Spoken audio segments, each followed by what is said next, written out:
안녕하세요. 법무법인 성지 파트너스입니다. 버스에 앉아있던 여성의 다리를 촬영했습니다.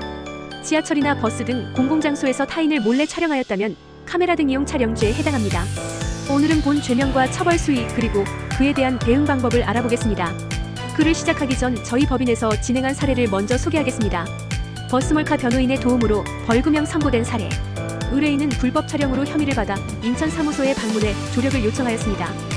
의뢰인은 버스에 탑승해 집으로 귀가하던 중 대각선에 앉아있는 여성의 모습을 보게 되었고 피해자의 신체를 촬영하여 고소당하였습니다.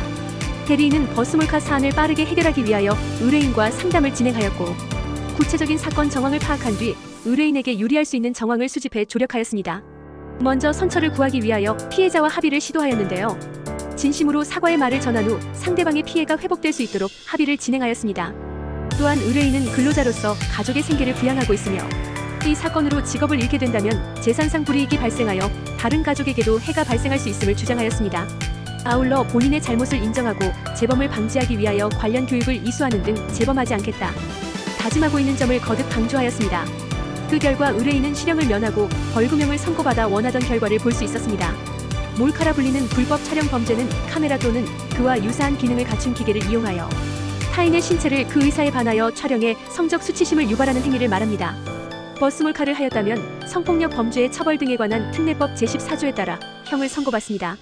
우리의 법은 타인의 신체를 몰래 촬영한 사람에게 7년 이하의 징역 또는 5천만 원 이하의 벌금형을 선고하고 있습니다. 또한 상습적으로 버스몰카를 반복해왔다면 그 죄에 정한 형의 2분의 1까지 가중한 형이 선고됩니다. 또한 미수에 그치더라도 처벌의 대상이 됩니다. 예를 들어 스마트폰을 이용해 촬영을 시도하였으나 실패하여 강제 종료한 경우라 하더라도 본 죄를 인정합니다. 게다가 불법 촬영을 인정하는 성립 요건 또한 매우 넓어졌습니다. 대개 몰카라 하면 엉덩이나 다리 등 신체에 민감한 부위를 촬영해야만 성립된다 생각합니다. 그러나 법에서 명시하고 있는 성적 욕망 또는 수치심을 유발하는 경우 란 노출 부위와는 상관없이 상대방이 성적 수치심을 느꼈다면 죄를 인정하고 있습니다.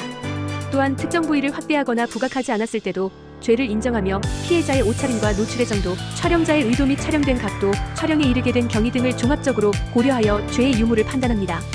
게다가 버스몰카와 같은 불법 촬영 사안은 다른 성범죄와 달리 스마트폰과 같은 기계 장치에 그 증거가 남게 됩니다. 사진이나 동영상을 삭제하더라도 몰카 포렌식을 통해 복원되기 때문에 혐의를 받게 되었다면 잘못을 인정하고 반성하는 모습을 보여야 합니다.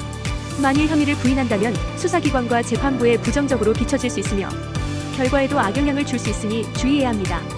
디지털 포렌식을 하고 나면 증거로 활용하기 위해 선별 작업을 진행합니다. 이때 가급적 본인이 직접 참석하는 것이 좋습니다. 그 이유는 이 과정에서 애매한 자료는 증거에서 제외할 수 있기 때문인데요. 가장 많은 마찰이 발생하는 부분이기도 한 만큼 절대 혼자 임하지 말고 변호인과 함께할 것을 권합니다. 대응 방안. 버스몰카.